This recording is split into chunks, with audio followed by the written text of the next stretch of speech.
اونچی آواز سے کہہ دیجیے سبحان اللہ۔ اللہ اکبر کبیرہ، میرے مصطفیٰ کریم دلوانے ذرا توجہ کرانا، خالق کائنات مالک کائنات جل جلالہ نے اپنی لانے کتاب کے اندر ارشاد فرمایا، اللہ تعالیٰ اپنے بندہ مومن کو، اپنے بندے کو، اپنے محبوب بندے کو، اپنے مقرب بندے کو، اپنے مننے والے کو دعا کا طریقہ بھی سکھاتا ہے۔ اے میرے بندے، میری بارگاہ کے اندر دعا کس طرح کرنی ہے، میری بارگاہ کے اندر التجا کس طرح کرنی ہے، میری بارگاہ کے اندر دعا کس طرح مانگنی ہے، اللہ تعالیٰ ارشاد فرما رہا ہے، دعا کا طریقہ سکھا رہا ہے۔ قرآن مجید کی آیت کریمہ سورہ فاتحہ اللہ تعالیٰ ارشاد فرماتا ہے، اهدنا الصراط المستقیم،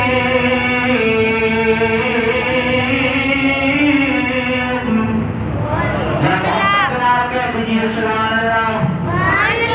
اللہ تعالیٰ دعا مانگنے کا طریقہ بھی دسنا ہے، بندہ رب الجلال کی بارگاہ کے اندر دعا بھی کرتا ہے، التجا بھی کرتا ہے۔ اهدنا الصراط المستقیم، مولا میرے سیدھے راہ پہ چلا، میرے سیدھے راہ پہ چلا۔ کریمہ کبھی جوانے بڑے بڑے مفسرین، بڑے بڑے علماء محدثین نے اس آیت کا ترجمہ کیا ہے، علماء دیوبند نے بھی کیا ہے، اہل حدیث نے بھی کیا ہے، اہل تشریح نے بھی کیا ہے، بڑے بڑے مکتبہ کے بڑے بڑے محدثین، بڑے بڑے مفسرین نے ترجمہ کیا ہے۔ ترجمہ کرتے ہیں مولا شب سیدھی رات لکھا، شب سیدھی رات لکھا، لیکن قربان جاؤ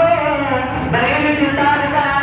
میرے امام سیدی اعلیٰ حضرت امام اہل سنت مجددین ملت ارشاد امام احمد رضا خان بریلوی رحمۃ اللہ علیہ، آپ اس آیت کا ترجمہ کرتے ہیں مولا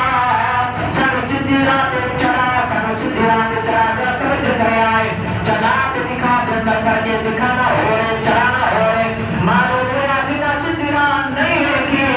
اور دیکھن دیا دعا پہ منگے نے، جنہ سیدھی رات دیکھی ہے اور استقامت دیا دعا پہ منگے نے،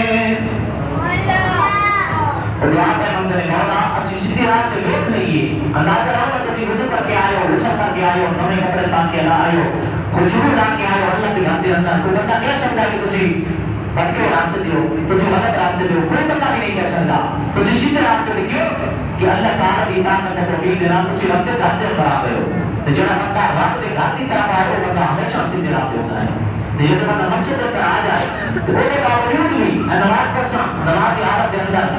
جی تکبیر ہو سی ہاتھ باندھ لے سا سورہ فاتحہ پڑھتے پڑھتے اسی پر سہی ہوتے صراط المستقیم، حالانکہ بندہ ہے تو سیدھے راستے دے،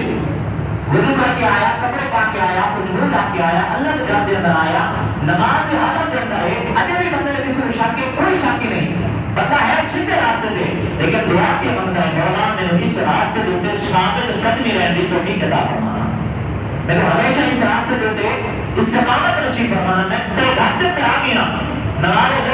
جمعہ پڑھنے واسطے آ گیا، مولا میں تو توفیق مزید نہیں تاکہ میں نماز اثر بھی تیری عطا کا توفیق دینا عطا کر سکا، نماز اثر جب تک اس جسم کے اندر سانس ہے، مولا میں تو ہمیشہ اس راستے دے اوپر استقامت نصیب فرمانا۔